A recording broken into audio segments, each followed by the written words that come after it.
Hi everyone, अभी हम लोग डिस्कस करेंगे रदरफोर्ड्स एटॉमिक मॉडल के बारे में। रदरफोर्ड्स एटॉमिक मॉडल को न्यूक्लियर मॉडल ऑफ एटॉम भी बोला जाता है, क्योंकि रदरफोर्ड के एटॉमिक मॉडल से ही सबसे पहले पता चला था न्यूक्लियस के बारे में। रदरफोर्ड ने एक एक्सपेरिमेंट किए थे, अल्फा पार्टिकल स्कैटरिंग एक्सपेरिमेंट, और उस एक्सपेरिमेंट के बेसिस पे ही वो अपना मॉडल प्रपोज किए थे। समझ गए? तो चलिए देखते हैं उनका मॉडल क्या कहता है। He performed an experiment named alpha particle scattering experiment। वो एक एक्सपेरिमेंट किए थे जिसका नाम है alpha particle scattering experiment. Alpha particle क्या है? हीलियम का न्यूक्लियस है। ये मैं पहले लेक्चर से बता चुका हूं। On the basis of that experiment he proposed his nuclear model of atom. इस एक्सपेरिमेंट के बेसिस पे वो अपना मॉडल प्रपोज किए थे, जिसको हम लोग रदरफोर्ड्स मॉडल ऑफ एटम बोलते हैं, और रदरफोर्ड्स मॉडल ऑफ एटम को न्यूक्लियर मॉडल ऑफ एटम भी बोलते हैं, क्योंकि उनके मॉडल से ही सबसे पहले पता चला था न्यूक्लियस के बारे में। समझ गए? तो उनके मॉडल को समझने के लिए सबसे पहले हम लोगों को समझना पड़ेगा उनके एक्सपेरिमेंट को, और एक्सपेरिमेंट को समझने के लिए हम लोगों को समझना पड़ेगा उनके एक्सपेरिमेंटल सेटअप को। समझ गए? तो चलिए देखते हैं उनका एक्सपेरिमेंटल सेटअप क्या था। सबसे पहले वो यहाँ पे एक रेडियो एक्टिव सोर्स लिए थे, और इस रेडियो एक्टिव सोर्स में से कॉन्टिन्यूअसली अल्फा पार्टिकल रेडिएट हो रहा था। समझ गए? यहाँ पे वो लिए थे एक गोल्ड फॉयल जो कि बहुत ही पतला था। समझ गए? बहुत ही पतला, वेरी थिन गोल्ड फॉयल लिए थे, जिसका थिकनेस अप्रोक्सीमेटली 100 नैनोमीटर था। और उस गोल्ड फॉयल के चारों तरफ वो एक सर्कुलर फॉर्म में जेडएनएस कोटेड स्क्रीन लगा दिए थे। एक स्क्रीन लगाए थे जो कि जेडएनएस के द्वारा कोटेड था। समझ गए? अल्फा पार्टिकल क्या है? हीलियम का न्यूक्लियस है। रिप्रेजेंट कैसे करते हैं? He2+। हीलियम एटम में से 2 इलेक्ट्रॉन अगर हम लोग रिमूव कर दें तो क्या बचता है? 2 प्रोटॉन 2 न्यूट्रॉन। 2 प्रोटॉन 2 न्यूट्रॉन कहाँ होते हैं? हीलियम के न्यूक्लियस में, और वही हीलियम के न्यूक्लियस को बोला जाता है अल्फा पार्टिकल। ये था उनका एक्सपेरिमेंट का सेटअप। अभी हम लोग देखेंगे उनका एक्सपेरिमेंट क्या था, क्या क्या देखने को मिला, उसको हम लोग लिखेंगे यहाँ पे ऑब्जर्वेशन में, और उस ऑब्जर्वेशन से क्या क्या कंक्लूजन मिला था वो लिखेंगे यहाँ पे। समझ रहे? देखो, सबसे पहले क्या देखने को मिला था उनको एक्सपेरिमेंट में? Most of the alpha particles passed through the gold foil undeflected. यहां से देखो, रेडियो एक्टिव सोर्स में से कॉन्टिन्यूअसली अल्फा पार्टिकल रेडिएट हो रहे हैं टुवर्ड्स गोल्ड फॉयल, और जाके गोल्ड फॉयल में टकरा रहे हैं, और टकराने के बाद maximum alpha particles undeflectedly straight line में पास कर रहे हैं। ये गोल्ड फॉयल है, आ रहे हैं, टकरा रहे हैं अल्फा पार्टिकल्स, और स्ट्रेटली पास हो रहे हैं अनडिफ्लेक्टेडली। कोई भी डिफ्लेक्शन देखने को नहीं मिला। यह था पहला ऑब्जर्वेशन। इसका कंक्लूजन क्या मिला उनको? Most of the space in the atom is empty. Atom में मैक्सिमम जगह, मोस्ट ऑफ द स्पेस खाली है, एम्प्टी है, इसीलिए most of the alpha particles undeflectedly pass कर रहे हैं। समझ रहे हैं ना? ये है गोल्ड फॉयल। सपोज ये गोल्ड फॉयल किससे बना होगा? गोल्ड की एटम से। ऐसे गोल्ड की एटम होंगे। समझ रहे हैं ना? और ये अल्फा पार्टिकल आके गोल्ड फॉयल में स्ट्राइक कर रहे हैं, टकरा रहे हैं। इसका मतलब क्या है? गोल्ड की एटम में टकरा रहे हैं। गोल्ड फॉयल में आके टकरा रहे हैं मतलब गोल्ड की एटम में टकरा रहे हैं।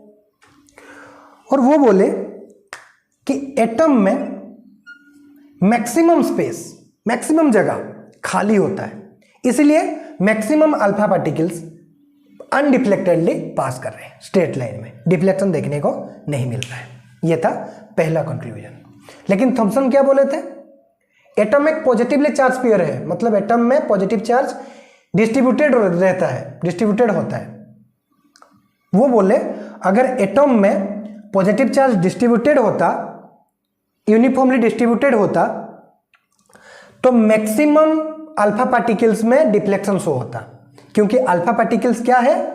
पॉजिटिवली चार्ज पार्टिकल है। और अगर एटम में पॉजिटिव चार्ज डिस्ट्रीब्यूटेड होता तो maximum alpha particle positive charge के कांटेक्ट में आते, और पॉजिटिव चार्ज के कांटेक्ट में आने से क्या होता? अल्फा पार्टिकल्स में, मैक्सिमम अल्फा पार्टिकल्स में डिफ्लेक्शन शो होता। लेकिन यहां पे उल्टा देखने को मिल रहा है। यहां पे मैक्सिमम अल्फा पार्टिकल स्ट्रेट पास कर रहे हैं। इसका मतलब है अल्फा पार्टिकल्स मतलब maximum space, most of the space atom में क्या होता है, एम्प्टी होता है। आशा करता हूं पहला ऑब्जर्वेशन और पहला ऑब्जर्वेशन का कंक्लूजन आप लोग समझ गए होंगे। देखो second observation, A small fractions of the alpha particles was deflected by small angles. कुछ अल्फा पार्टिकल्स ऐसे थे जिनमें डिफ्लेक्शन देखने को मिल रहा था, डिफ्लेक्शन शो हो रहा था। और डिफ्लेक्शन देखने को मिल रहा है मतलब एटम्स में पॉजिटिव चार्ज तो प्रेजेंट है ही, क्योंकि अल्फा पार्टिकल्स पॉजिटिव चार्ज है।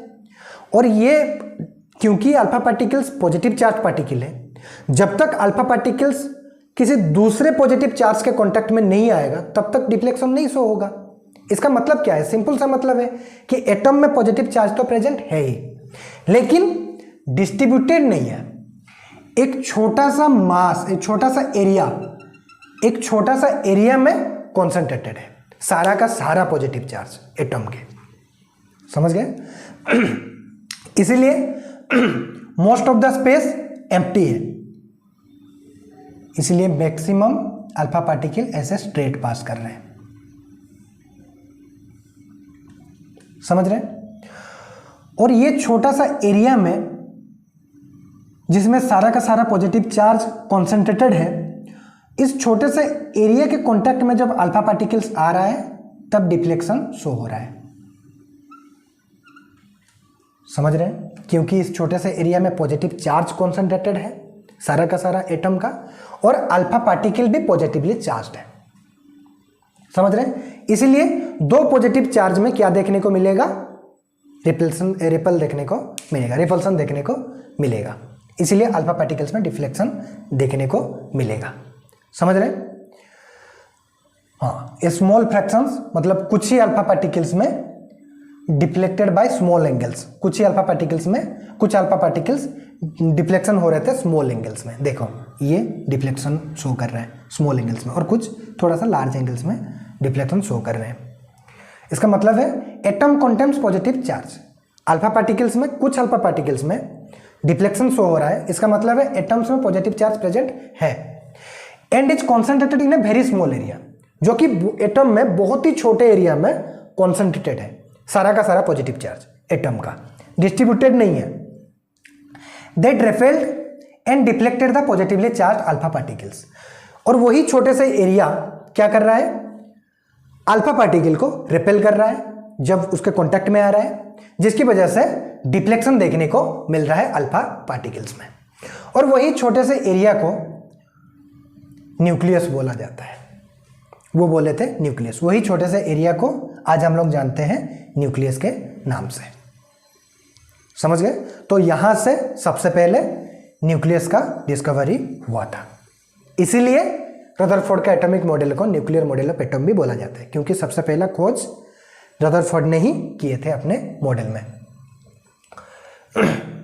यह था सेकंड कंक्लूजन। फिर third observation, a very few alpha particles approximately 1 in 20,000 bounced back, that is were deflected by nearly 180 degree. इसका मतलब है maximum alpha particle straight line में पास कर रहे हैं अनडिफ्लेक्टेडली, कुछ में क्या हो रहा है, डिफ्लेक्शन शो हो रहा है।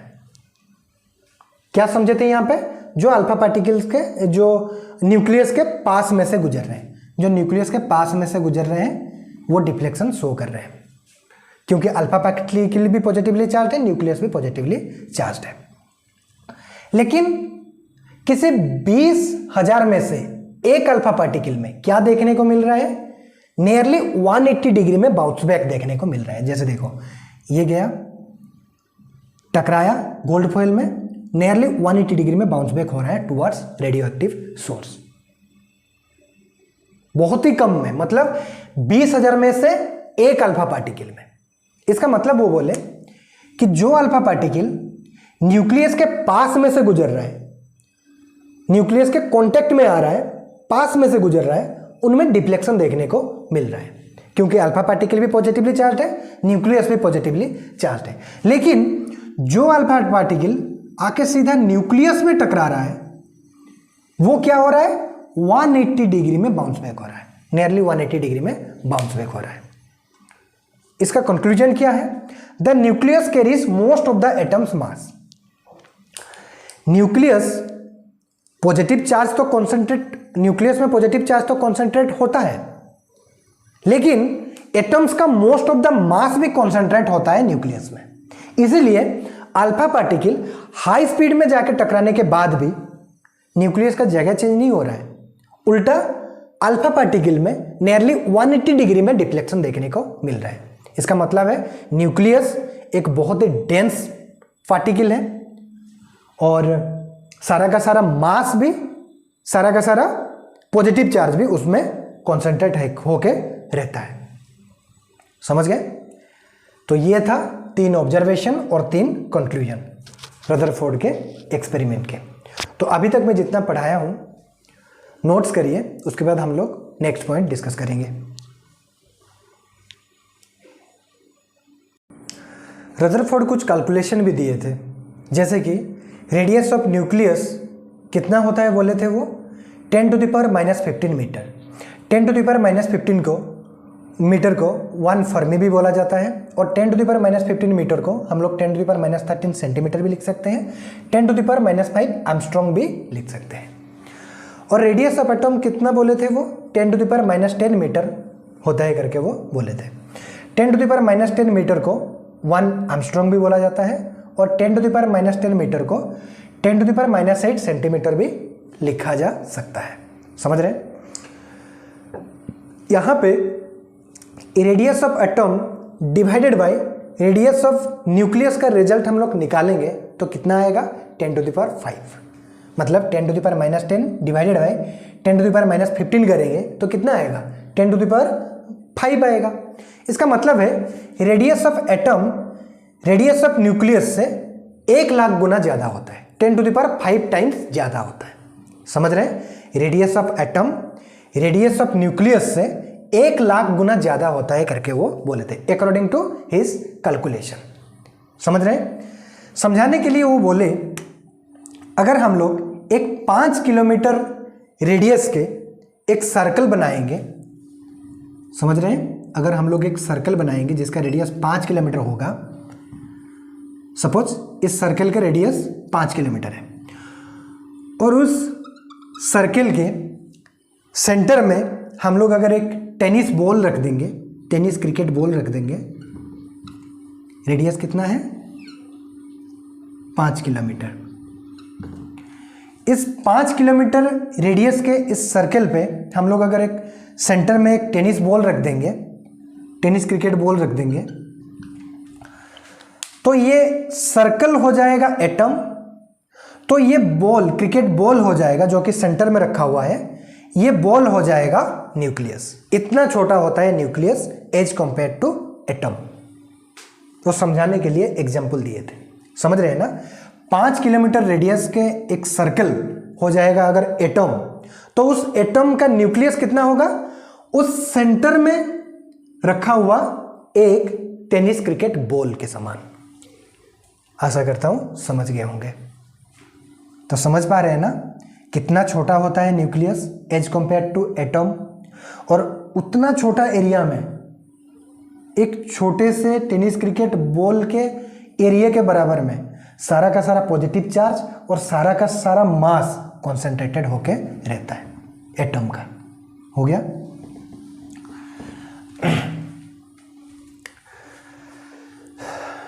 उनके एक्सपेरिमेंट के ऑब्जर्वेशन, कैलकुलेशन और कंक्लूजन को बेस करके वो अपना मॉडल प्रपोज किए थे, जिसको हम लोग रदरफोर्ड्स मॉडल या रदरफोर्ड्स एटॉमिक मॉडल या Rutherford's nuclear model of atom करके जानते हैं।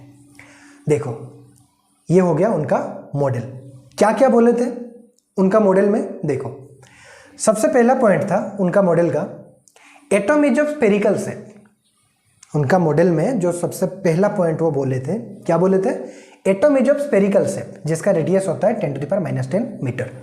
समझ गए? एटम स्फेरिकल शेप का होता है और जिसका रेडियस 10⁻10 मीटर होता है। Whole positive charge and most of the mass of atom is concentrated in a very small region called nucleus, और उस न्यूक्लियस का रेडियस होता है 10⁻15 मीटर। समझ गए? वो बोले थे सारा का सारा पॉजिटिव चार्ज और सारा का सारा मास, मतलब most of the masses, atom का मोस्ट ऑफ द मासेस और सारा का सारा पॉजिटिव चार्ज एटम के, एटम में एक छोटे से एरिया में कॉन्सेंट्रेटेड होके रहते हैं। उस छोटे से एरिया को बोला जाता है न्यूक्लियस, जिसका रेडियस होता है 10⁻⁻15 मीटर। समझ गए? थर्ड पॉइंट उनका मॉडल का, electron revolves around the nucleus in a circular path, जिसको ऑर्बिट बोला जाता है, like planets revolve around the sun. जैसे सन के अराउंड प्लैनेट्स चक्कर लगाते हैं, वैसे ही इलेक्ट्रॉन्स भी न्यूक्लियस के अराउंड एक सर्कुलर पाथ में चक्कर लगाता है करके वो बोले थे। उस सर्कुलर पाथ को ऑर्बिट बोलते हैं करके वो बोले थे। समझ रहे? Last point, electrons and nucleus are held together by an electrostatic force of attraction. Electrons और न्यूक्लियस के बीच में एक इलेक्ट्रोस्टैटिक फोर्स ऑफ अट्रैक्शन देखने को मिलता है करके वो बोले थे। ये था उनका मॉडल। ये 4 पॉइंट उनका मॉडल में वो बोले थे।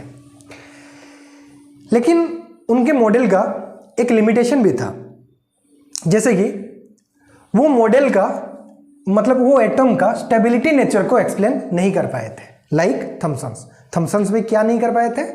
एटम का स्टेबिलिटी नेचर को। और रदरफोर्ड भी एटम का स्टेबिलिटी नेचर को एक्सप्लेन नहीं कर पाए थे। कैसे? रदरफोर्ड जब अपना मॉडल प्रपोज किए तब तक मैक्सवेल का इलेक्ट्रोमैग्नेटिक वेव थ्योरी आ चुका था। समझ रहे? और electromagnetic, according to Maxwell's electromagnetic wave theory, जब भी कोई चार्ज पार्टिकल एक्सीलरेटेड मोशन करता है तब कॉन्टिन्यूअसली एनर्जी लिबरेट करता है, कॉन्टिन्यूअसली एनर्जी रिलीज करता है। हाँ, मतलब कॉन्टिन्यूअसली एनर्जी रिलीज करता है। तो यहां पे ये न्यूक्लियस हो गया और ये क्या है? इलेक्ट्रॉन हो गया। इलेक्ट्रॉन क्या है? एक चार्ज पार्टिकल है। रदरफोर्ड क्या बोले थे? न्यूक्लियस के अराउंड एक सर्कुलर पाथ में मूव करता है। कौन? इलेक्ट्रॉन। इलेक्ट्रॉन चार्ज पार्टिकल है और सर्कुलर मोशन क्या होता है? एक्सीलरेटेड मोशन होता है। तो मैक्सवेल बोले कि ये इलेक्ट्रॉन, क्योंकि ये इलेक्ट्रॉन चार्ज पार्टिकल है, ये जब सर्कुलर मोशन करेगा मतलब एक्सीलरेटेड मोशन शो करेगा, तो ये कॉन्टिन्यूअसली क्या करेगा? एनर्जी लूज करेगा, एनर्जी लिबरेट करेगा। तो वो धीरे धीरे क्या करेगा? ऐसे एक स्पाइरल पाथ को फॉलो करके न्यूक्लियस में गिर जाएगा। समझ पा रहे हैं ना? इलेक्ट्रॉन क्या है? एक चार्ज पार्टिकल है और ये क्या कर रहा है? एक्सेलरेटेड मोशन कर रहा है, क्योंकि ये सर्कुलर मोशन कर रहा है और सर्कुलर मोशन एक एक्सेलरेटेड मोशन होता है। तो ये सर्कुलर मोशन करते करते, एक स्पाइरल पाथ को फॉलो करते करते, कॉन्टिन्यूअसली एनर्जी रिलीज करते करते क्या हो जाएगा? न्यूक्लियस के पास पहुंच जाएगा और न्यूक्लियस में जाके गिर जाएगा। तो एटम क्या हो जाएगा? अनस्टेबल हो जाएगा, एटम क्रैश हो जाएगा। लेकिन एटम क्या होता है? स्टेबल होता है।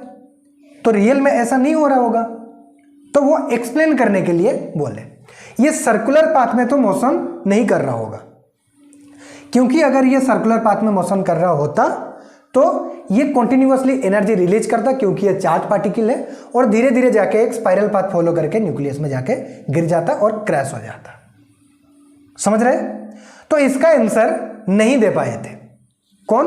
रदरफोर्ड। रदरफोर्ड बोले कि प्लैनेट्स भी तो सन के अराउंड चक्कर लगाते हैं, तो क्या प्लैनेट्स ऐसे स्पाइरल पाथ फॉलो करके सन में जाके गिर जाते हैं क्या? सन के पास पहुंच जाते हैं क्या? नहीं। तो वो बोले, मैक्सवेल बोले, यहां पे इलेक्ट्रॉन चार्ज पार्टिकल है, लेकिन वहां पे ना प्लैनेट्स चार्ज पार्टिकल है ना सन चार्ज पार्टिकल है, इसीलिए ये एटम पे अप्लाई होता है इलेक्ट्रोमैग्नेटिक वेव थ्योरी, लेकिन ये प्लैनेट्स और सन पे अप्लाई नहीं होता है। समझ रहे हैं? और ये मैक्सवेल कैलकुलेशन करके भी बताए थे। वो बोले थे कि 10⁻⁻8 सेकेंड में इलेक्ट्रॉन जाके न्यूक्लियस में गिर जाएगा। समझ रहे? तो ये था लिमिटेशन, ये एटम के स्टेबिलिटी नेचर को एक्सप्लेन नहीं कर पाए थे, लाइक थॉमसन। समझ रहे? तो ये था रदरफोर्ड्स का एटॉमिक मॉडल या न्यूक्लियर मॉडल ऑफ एटम। तो आशा करता हूँ लेक्चर आप सब लोगों को पसंद आया होगा। अगर लेक्चर समझ में आया है, कुछ काम में आया है करके लगता है आपको तो एक लाइक कर दीजिएगा। अगर आप लोगों के दोस्तों का कुछ काम आ सकता है मेरा ये लेक्चर करके आपको लगता है तो बिल्कुल शेयर कर दीजिएगा। और कुछ डाउट होगा तो कमेंट सेक्शन में ज़रूर बताइएगा। फिर मिलेंगे नेक्स्ट लेक्चर में। Thank you.